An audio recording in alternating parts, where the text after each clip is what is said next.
Good evening. I'm Ed Murrow. The name of the program is Person to Person. And just for the record, there is nothing pre-recorded about it. It's all live and happens while you're looking at it.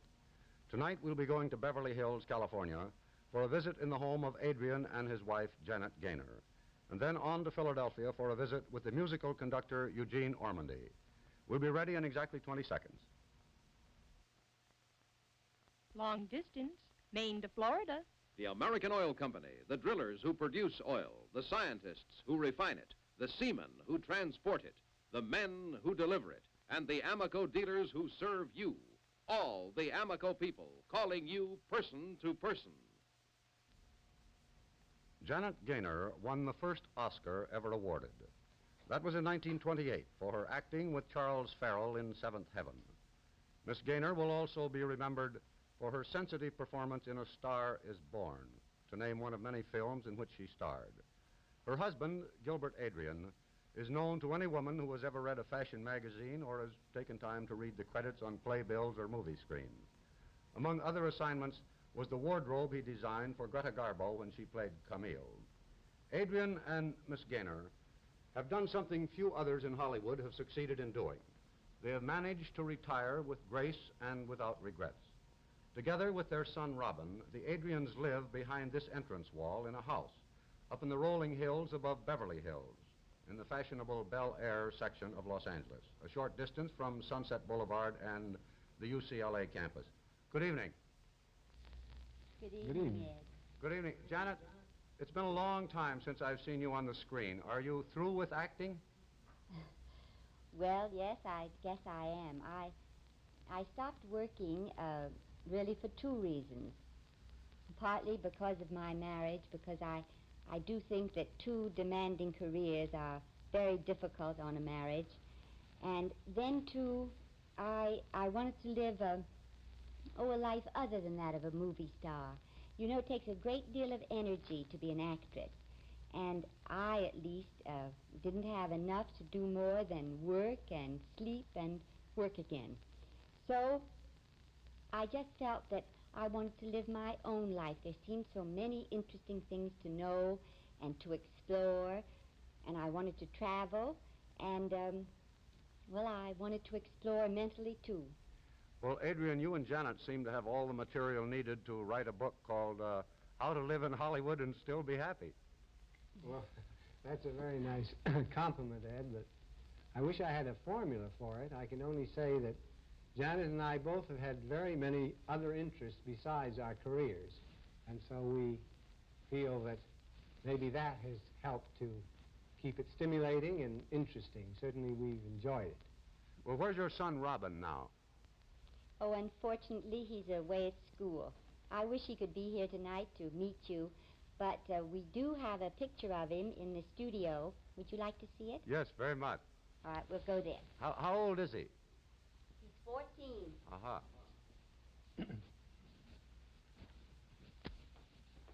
Over here, Ed, is the dining room, if you can possibly see it through all this greenery. Yes. And here are some figures, Chinese figures that we have had for a long time and like very much. Oh, they're sort of half hidden by the shrubbery, aren't they?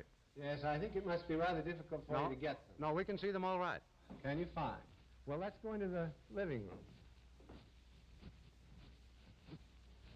You might be interested in this carving up here, a carving by Grinling Gibbons, the great English sculptor, who made it in about the year 1670, I should say. We enjoy it very much.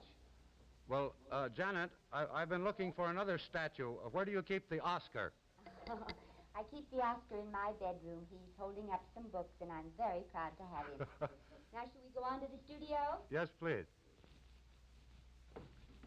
The studio is one place that we haven't taken too many people. It's a very confusing place to most people, and we never dreamed we'd take so many people into it ever. Here we are. Whoa, what's that? That's You a hear bird. all that, it's our Yes. menagerie. And this is the portrait of Robin that Adrian drew in crayon. Oh, it's very nice. What's he going to be, an actor, a fashion designer, or a painter? Well, I don't think he's going to be any of those things. At the moment, he's very interested in what all boys his age are interested in, and that's football. So he's given us no clues, actually. Janet, what was that startling noise we heard when we came in the room? That was our minor bird, which I will show you after. I'd like to show you the others if you'd be interested. Yes, good. It's Cuckoo, our cockatiel. And then next to him is Congo. He's an African gray parrot. And he talks, but of course he won't perform tonight, I don't suppose. And then down here is our little monkey. His name is Coconut, and he comes from South America. And then next to him is the one that gave the whistle. This is Noodle the minor bird. Will you speak, Noodle? Will Come you on, call Noodle. Again? Come on, Noodle. No. No, you know, like children, they won't perform at the right time. Well, I know both of you enjoy painting very much. What's on exhibit this week? Well, nothing too much, because all my paintings are in Tulsa, Oklahoma, in an exhibition in their museum there. And we just, as a matter of fact, flew home from there a couple of days ago. But here are a couple of Janet's paintings. She's a vegetable painter, and I think a very good one. Very good. And this is a flower painting of mine that belongs to Claudette Colbert. And I couldn't have been more flattered when she wanted to buy it, because, you know, she's a very good painter herself. She paints portraits and does them very well. Mm-hmm. Now, over here is one of Adrian's. Well, this is a painting of North Africa. I might describe it to you a little bit and explain it. It's called The Choice, and here you see man born into the world this way, and he has the opportunity to either study and find out philosophically what makes the world tick and why we're here, or he can enter into the city and learn about life that way. But it doesn't matter what way he goes about it, he has to go out through this little door in the end. So that is the philosophy of this picture. It's the cycle of life, actually. When you were on that African safari, did you bag anything, Adrian? No, actually we didn't. This is, as I said, North Africa. Our favorite place is the Congo, and you know, we spent 2 months in the Congo, Ed, and we didn't have a gun with us at all because we didn't go to shoot. And since then, we've been told that we were rather foolish, and I don't mean to say we were trying to be brave about it or anything. We just knew that we were there to study the natives, and we sort of didn't think about shooting at all except with a camera. Well, actually, excuse me, was this safari a long-time ambition? Well, it was quite a long-time ambition. I think we ought to go in the other room, and I'll tell you about that. All right, fine. There we have most of our things pertaining to the Congo, and maybe you'd like to see that. Good. Fine. This is going to be a shorter trip to the Congo than we made before. Actually, this is a little easier, going from the studio into the living room to our Congo in here. A few minutes ago, you asked me whether this was something of long standing, this desire. I became interested in the Congo, well, actually in Africa, when I was about 14. I saw a documentary picture called Paul J. Rainey's African Hunt. Yeah. The animals came down and drank out of the water hole, and I started reading about Africa, and I've never stopped reading about Africa, as a matter of fact. And so that really started me off on this great search about Africa, and incidentally, painting it. This is the first painting up here that I ever did of Africa. This and was done before we went to Africa, Uh-huh. wasn't it? yes, that was done before. And what, could we see another one there? Well, What is that just in the center? Well, that one is called Fetish. They're 2 Africans sitting under their fetish of antelope horns. Uh-huh.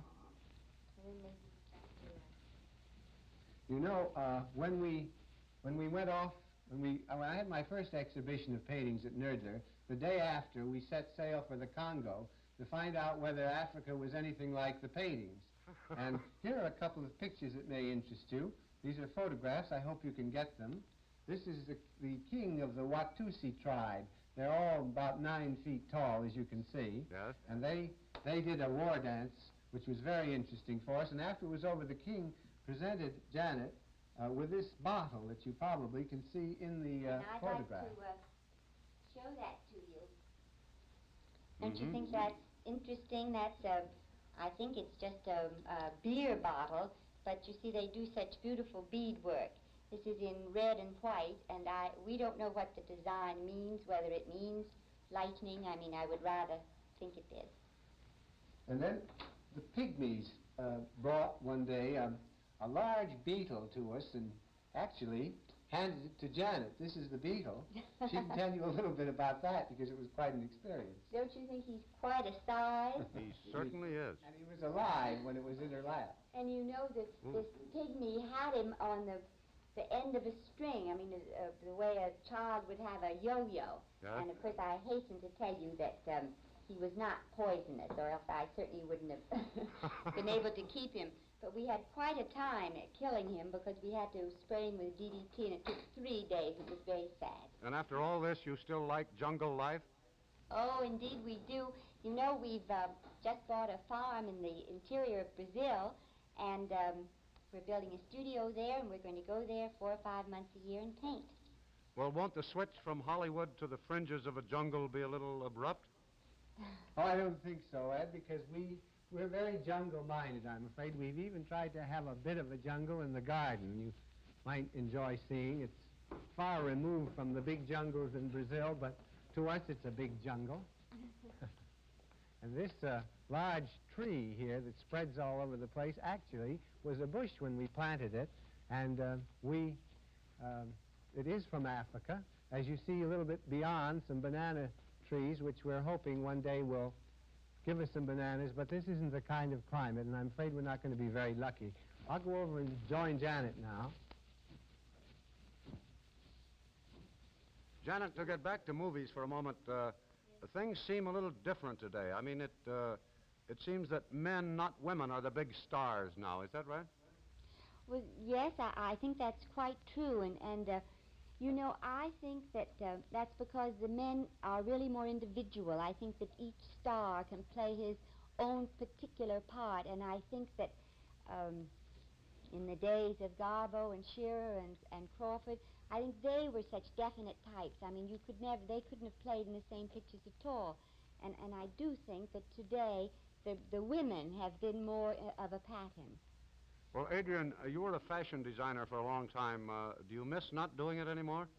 Well, actually, no, I don't. You know, I paid a good deal, and I still am kept pretty busy designing a collection of shirts and ties for men. And between all of these things, I really keep pretty busy. Janet, do you ever give Adrian advice on designing clothes? Certainly not. I know when there's an expert in the house, I just take advice. Did he design what you're wearing tonight? He did indeed. Well, I think it's a crime that he is no longer doing it. Thank you. Well, both of you seem to get a great deal of enjoyment out of painting. If you weren't doing that, what would you like to be doing?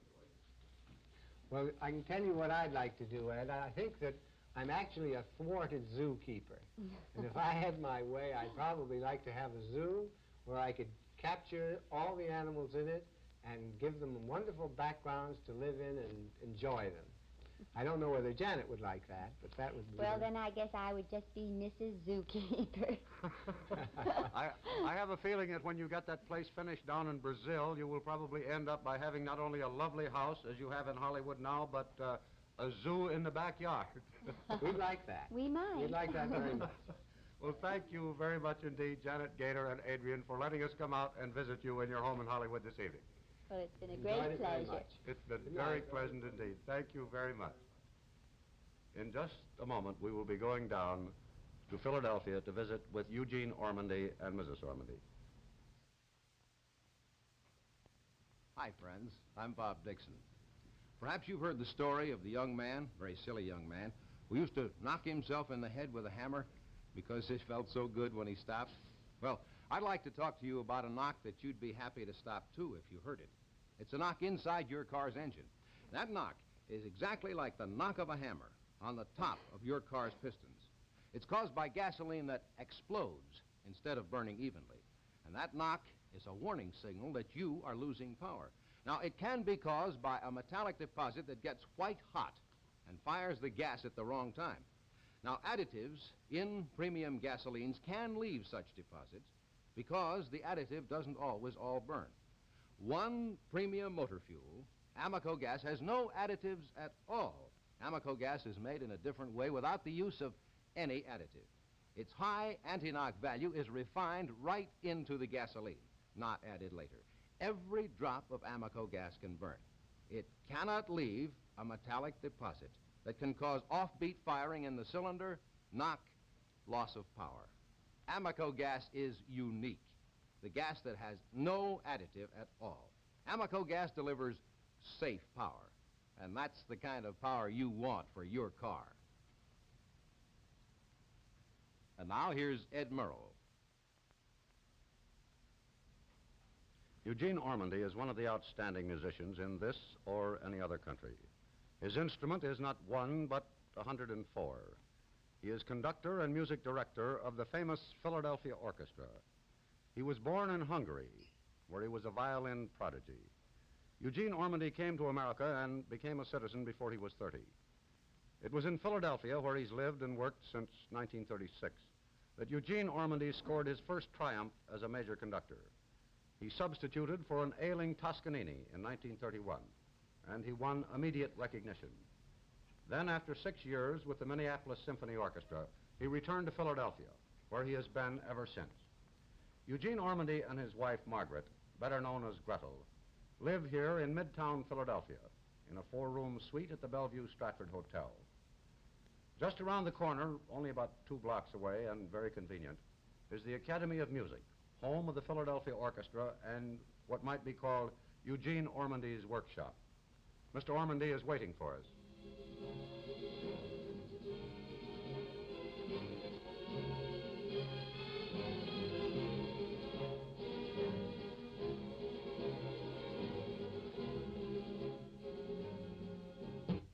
Mr. Ormandy, I am a musical moron, but even I recognize that. That was Ravel's Bolero, wasn't it? That's right, Mr. Morrow.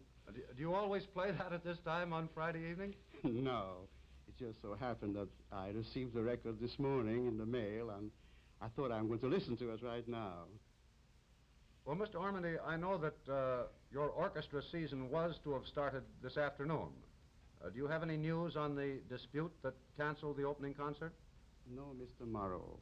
I am the musical shepherd of the Philadelphia Orchestra, and I sincerely hope with all my heart that in the very near future we shall begin again making great music together.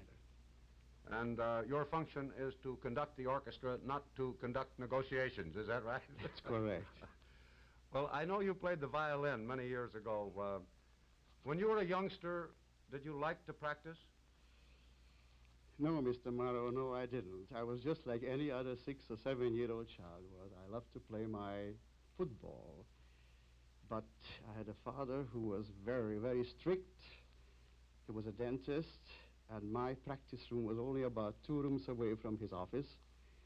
And when I stopped playing for about a minute, he just came right behind my back without my noticing it with a whip, and I practiced very shortly again. Do you ever regret what might be called this enforced practice? No, I never regretted it. No real person does regret it when he grows up. However, my father was very sweet about 1935 when I conducted in Budapest.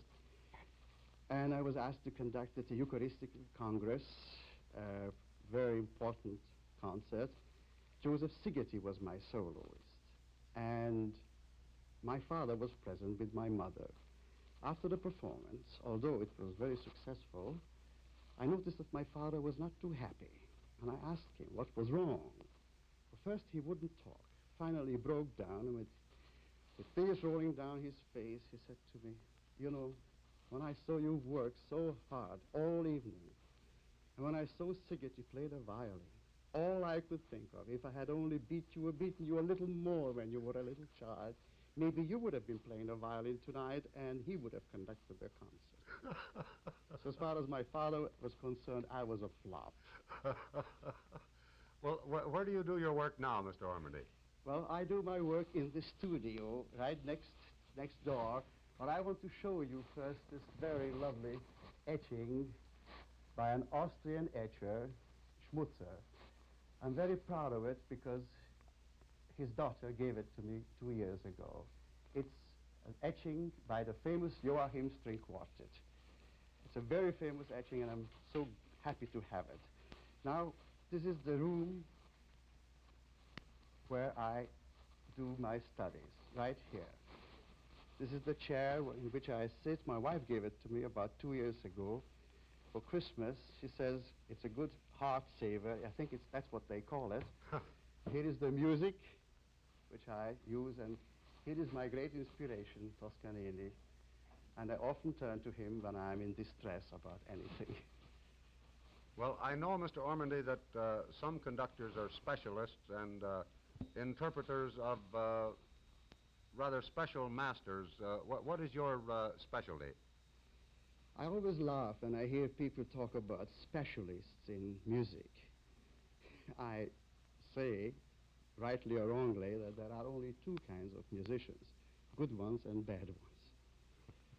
And maybe you will be interested to know that right here is the work, my list of scores, and perhaps I should tell you that these scores are, oh my heavens, about 1/3 of my season. Can you imagine that? And all of this has to be learned, and all of this has to be prepared by me and then with the orchestra. Well, tell me, Mr. Ormondy, what is a conductor's main job? That's a simple, silly question, isn't it? No, it is not at all. I often think about just what is really the main job of a conductor, because making programs and such things are a part of the duties of a conductor.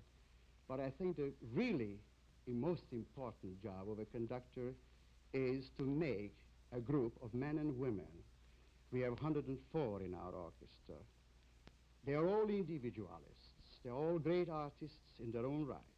Make them play as one great instrument. And when one can do that, I think he succeeded in his task. Well, do you ever have any difficulty with individual musicians in your orchestra? No, I very seldom, if ever, have difficulties with individual musicians. I do have sometimes funny experiences.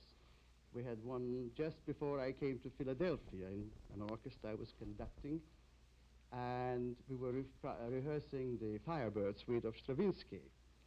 And as I was rehearsing, one of the members in the orchestra made a mistake. I said to him, "Now you must watch that passage, because just 3 years ago in New Orleans, when we played the same piece, you made the same mistake." So he wanted to argue with me and prove that he's right. He said to me, "No, Mr. Ormondy, that mistake was not made in New Orleans, but in Atlanta, Georgia." So I thought for a while. I said, "Yes, you are right. You did make a mistake in Atlanta, Georgia, 2 years ago. That's true. But that was in the Totenverklärung by Strauss. But the mistake I'm referring to, you did make 3 years ago in New Orleans." And of course the orchestra bared me up on it. So we had fun. It's just in fun, in jest, and we all laughed. Well, you must have a very keen memory. I gather it's easy for you to memorize a score, is it? Well, some scores are easier to memorize than other scores.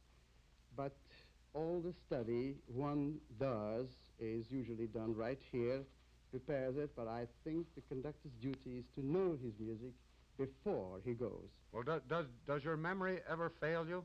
Oh, yes, it has. Not too often, just occasionally.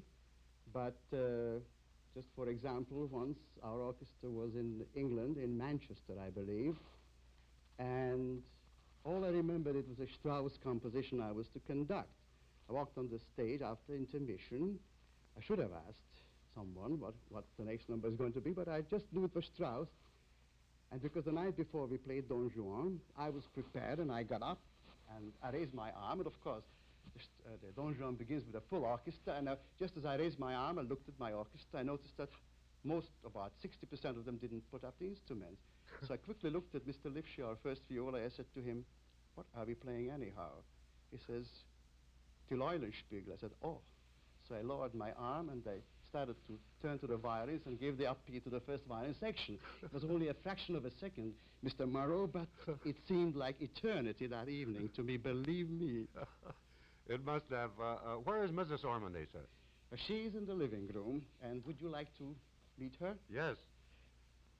Follow me, please. Tell me, as one who works with his back to the audience, how do you get the feel of their reaction? Oh, I feel the audience right behind me, always, constantly when I conduct, just the same as I feel the audience right behind me now. But Good evening, Mrs. Ormonde. Here is Gretel, my Good wife. evening, Mr. Morrow. How are you? Fine, thank you. Tell me, are you a musician? No, I'm not. In fact, I'm only a listener. And may I add, Mr. Morrow, a very good listener, the kind we can use many of. Well, Mrs. Ormonde, do you help in your husband's activities? Well, I try. I don't know if I'm very successful. I take some of the social responsibilities of my husband and try and do some of the foreign correspondence for him. Mr. Ormonde, do you have any violent views on jazz music? No, I love jazz, especially good jazz. And I'm sorry to tell you that only 2 weeks ago, when we returned home from Europe, I was misunderstood in my statement about jazz. I did make a remark about European recordings and broadcasts, and I did say that they have continuously symphonic and operatic performances to be heard almost all day long. And someone asked me, how about it in this country? And then I added very innocently, I wish we had more of the classical music and more of the operas on our radios and televisions. Well, I think that's a view that a great many of us would share. Thank you very much indeed, Mrs. Ormonde and Mr. Ormonde, for letting us come and visit you in Philadelphia this evening. It was a pleasure to be with you. It's been very pleasant indeed. Thank you and good night. Thank you, Mr. Morrow. We'll be back in a moment.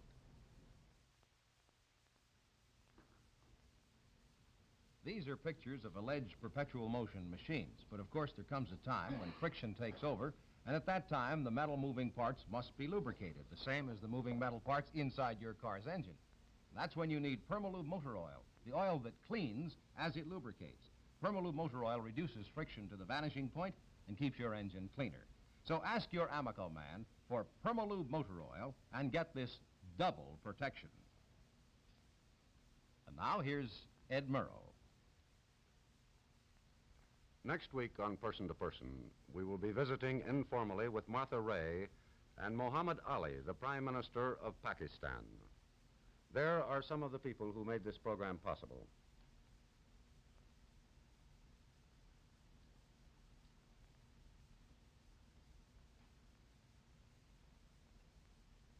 And now, from Person to Person, good night and good luck.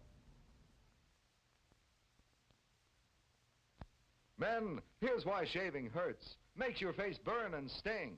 Your skin's made up of tiny hills and valleys with a whisker sprouting from the valleys. When you shave close, you're actually slicing off some top layers of skin. That's why you need Noxzema medicated brushless shave. It gives you a quick, cool, soothing shave. Helps heal any invisible razor damage. And man, how wonderful your skin feels afterwards. Get Noxzema brushless shave in tube or jar tomorrow. It's medicated.